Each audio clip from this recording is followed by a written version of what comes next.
फरवरी में एयरपोर्ट का काम पूरा करने के निर्देश। रीवा एयरपोर्ट के मुख्य मार्ग का उपमुख्यमंत्री ने किया भूमि पूजन। रीवा में एयरपोर्ट को मुख्य मार्ग से जोड़ने वाले रास्ते का भूमि पूजन किया गया है, जहां शुक्रवार को उपमुख्यमंत्री राजेंद्र शुक्ल ने रिंग रोड से एयरपोर्ट को जोड़ने वाली सड़क का भूमि पूजन किया। बता दें कि 800 मीटर लंबाई की यह सड़क सिलपाड़ा से होकर रीवा एयरपोर्ट तक बनने वाली है। राजेंद्र शुक्ल ने इस काम को समय सीमा में पूरा करने के निर्देश भी दिए हैं। इस दौरान उपमुख्यमंत्री ने रीवा एयरपोर्ट के मार्ग के निर्माण में किसानों की अधिग्रहित की गई जमीन और फसल की क्षतिपूर्ति के बदले चेक भी किसानों को सौंपे हैं। उपमुख्यमंत्री ने रीवा एयरपोर्ट में बन रहे टर्मिनल भवन का भी निरीक्षण किया और सभी कार्यों को फरवरी माह में ही पूरा कर लिए जाने के निर्देश दिए हैं, ताकि जल्द ATR 7T2 वायुयान की सेवा रीवा से शुरू हो सके। जहां उन्होंने कहा कि मार्च महीने के पहले सप्ताह तक एयरपोर्ट का भव्य लोकार्पण किया जाएगा। रीवा में कैदियों की झांकी ने हासिल किया पहला स्थान। गणतंत्र दिवस पर आजीवन कारावास की सजा काट रहे 14 कैदी भी रिहा। रीवा के गणतंत्र दिवस समारोह में आकर्षक झांकियों की अनूठी छटा देखने को मिली है, जहां कड़ी स्पर्धा के बीच केंद्रीय जेल रीवा की झांकी को गणतंत्र दिवस समारोह में पहला स्थान मिला है। बता दें कि गणतंत्र दिवस का मुख्य समारोह SAF मैदान में आयोजित किया गया, जहां समारोह के मुख्य अतिथि उप मुख्यमंत्री राजेंद्र शुक्ल ने ध्वजारोहण करके परेड की सलामी ली, जिसके बाद समारोह में रंगारंग सांस्कृतिक कार्यक्रमों के बाद विभागीय झांकियां निकाली गईं।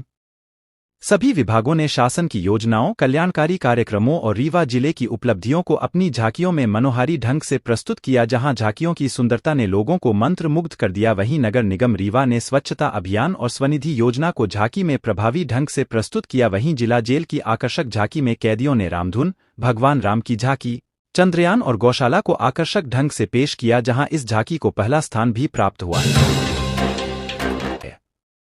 सतना में सांसद ट्रॉफी 2024 का शुभारंभ। राज्य मंत्री प्रतिमा बागरी ने बढ़ाया खिलाड़ियों का उत्साह, बोली खेल में हमेशा जीत नहीं प्रयास होते हैं महत्वपूर्ण। सतना सांसद खेल ट्रॉफी 2024 का शुभारंभ शनिवार को शासकीय स्नातकोत्तर महाविद्यालय गहरा नाला सतना के ग्राउंड में किया गया। राज्य मंत्री प्रतिमा बागरी और अन्य अतिथियों ने सांसद ट्रॉफी के पहले मैच में खिलाड़ियों से परिचय प्राप्त कर खेल की शुरुआत की। प्रदेश की नगरीय विकास एवं आवास राज्य मंत्री प्रतिमा बागरी ने उद्घाटन समारोह को संबोधित करते हुए कहा कि देश में खेलो इंडिया और सांसद खेल ट्रॉफी जैसी स्पर्धाएं खेल जगत और खिलाड़ियों के लिए अंतर्राष्ट्रीय और राष्ट्रीय स्तर पर अपनी प्रतिभा के प्रदर्शन का बड़ा मंच और माध्यम है। उन्होंने कहा, प्रधानमंत्री नरेंद्र मोदी के नेतृत्व में पूरे देश में खिलाड़ियों के प्रोत्साहन और खेल सुविधाओं के विस्तार की अनेक योजनाएं संचालित की जा रही हैं। राज्य मंत्री प्रतिमा बागरी ने कहा, खेलों में हार जीत नहीं, खेल की भावना महत्वपूर्ण होती है। उन्होंने खिलाड़ियों को सफलता के लिए टिप्स देते हुए कहा कि जब स्वयं को कमजोर महसूस करें तब मजबूत बनने का प्रयास करें, जब डर सताए तब बहादुर बनें, विजय पाने पर विनम्र रहें। प्रशासनिक अमले ने रोका बाल विवाह। 13 और 15 साल की बच्चियों के हाथ पीले करने की थी तैयारी, लेकिन बेरंग लौटी बारात। मैहर जिले के रामनगर क्षेत्र में प्रशासनिक सक्रियता ने कच्ची उम्र में ससुराल भेजी जा रही 2 नाबालिग बेटियों का विवाह रुकवा दिया। दोनों बेटियां एक ही परिवार की थीं और उनका विवाह भी एक ही परिवार में होने जा रहा था। जानकारी के अनुसार रामनगर थाना क्षेत्र के ग्राम गैलहरी में यादव परिवार की 2 नाबालिग बच्चियों के लिए पन्ना जिले के ईसा नगर से बारात आई थी। मंडप सजा हुआ था और शादी की रस्में भी शुरू हो चुकी थीं। इसी बीच रामनगर TI संतोष तिवारी, महिला एवं बाल विकास विभाग की पर्यवेक्षक सुमन जायसवाल और तहसीलदार ललित धारवे मौके पर पहुंच गए। प्रशासनिक अमले के पहुंचते ही वहां हड़कंप मच गया, फिर समझाइश देकर बाल विवाह रुकवा दिया गया।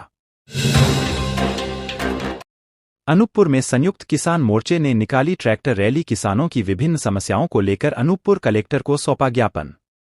कल शनिवार को अनूपपुर के संयुक्त किसान मोर्चे ने ट्रैक्टर रैली निकालकर कलेक्टर के नाम ज्ञापन सौंपा। इस दौरान उन्होंने किसानों की विभिन्न समस्याओं को हल करने की मांग की। दरअसल संयुक्त मोर्चा की अगुवाई में किसान रैली निकालकर कलेक्ट्रेट पहुंचे। यहां उन्होंने कलेक्टर के नाम ज्ञापन सौंपा है। ज्ञापन के माध्यम उन्होंने बताया कि देश भर में किसानों की स्थिति दयनीय है। पूर्व में किसान आंदोलन में मारे गए किसानों को शाहिद का दर्जा दिया जाए और उनके परिवारों को मुआवजा और नौकरी उपलब्ध कराई जाए। साथ ही स्थानीय स्तर पर किसानों को मंडी में पीने का पानी, शौचालय की सुविधाएं दी जाए। मांगे पूरी नहीं होने पर किसान आंदोलन करेंगे।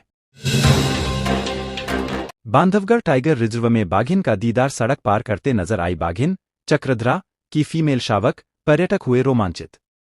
बाघों के लिए विश्व प्रसिद्ध बांधवगढ़ टाइगर रिजर्व में बाघिन के दीदार के बाद पर्यटक रोमांचित हो गए, जिसका वीडियो शुक्रवार को सोशल मीडिया पर वायरल हो गया। पर्यटक सफारी में ताला गेट के जंगलों में प्राकृतिक सुंदरता और वन्य प्राणियों के साथ बाघ बाघिन और शावकों के दीदार के लिए जंगलों में सैर कर रहे थे। तभी बाघिन चक्रधरा की फीमेल शावक ताला गेट के जंगलों के सिद्ध बाबा के पास वन मार्ग के सामने आ गई और सड़क पार कर जंगल की ओर चली गई। पर्यटकों को बाघिन के दीदार होने के बाद पर्यटक रोमांचित हो गए और बाघिन का वीडियो बना लिया। बाघिन का वीडियो सोशल मीडिया में वायरल हो रहा है और पूरे टाइगर रिजर्व क्षेत्र में वीडियो की चर्चा हो रही है। मंच पर ही भिड़े भाजपा पार्षद और अध्यक्ष। कार्यक्रम के दौरान पार्षद ने खोली विकास कार्यों के दावे की पोल, भड़क उठी अध्यक्ष।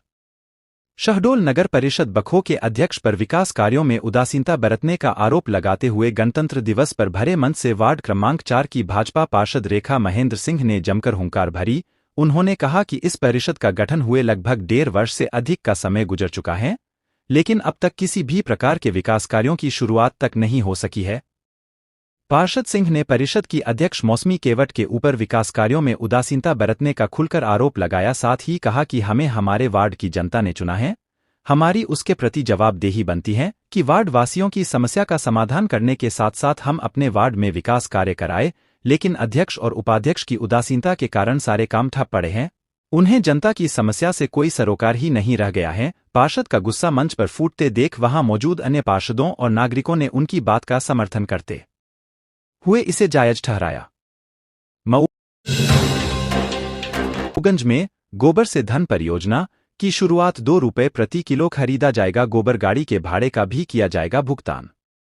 मऊगंज में एक अनोखी पहल की शुरुआत की गई है, जहां मऊगंज जिले के पन्नी पथरिया गांव में एक विशेष प्लांट स्थापित किया गया है। इस प्लांट में गौवंश के गोबर से लकड़ी तैयार की जाएगी, जहां प्लांट के संचालक ने 2 रुपये प्रति किलो गोबर खरीदने की योजना बनाई है। बताया गया कि मऊगंज प्रदेश का पहला ऐसा जिला है जहां पर इस योजना की शुरुआत की गई है।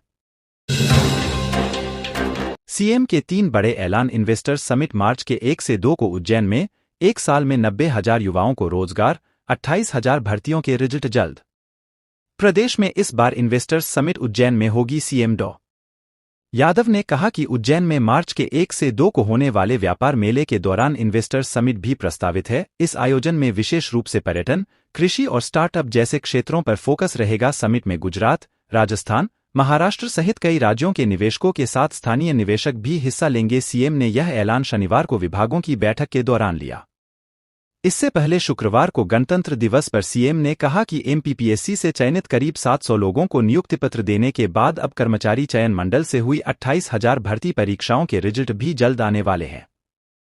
साथ ही सीएम ने कहा कि रिजल्ट जारी करने के बाद उन्हें नियुक्ति पत्र भी मिलेंगे। सीएम बोले, साल 2024 से 25 में रोजगार मेलों के माध्यम से 90,000 ग्रामीण युवाओं को रोजगार के अवसर प्रदान करने का भी लक्ष्य है।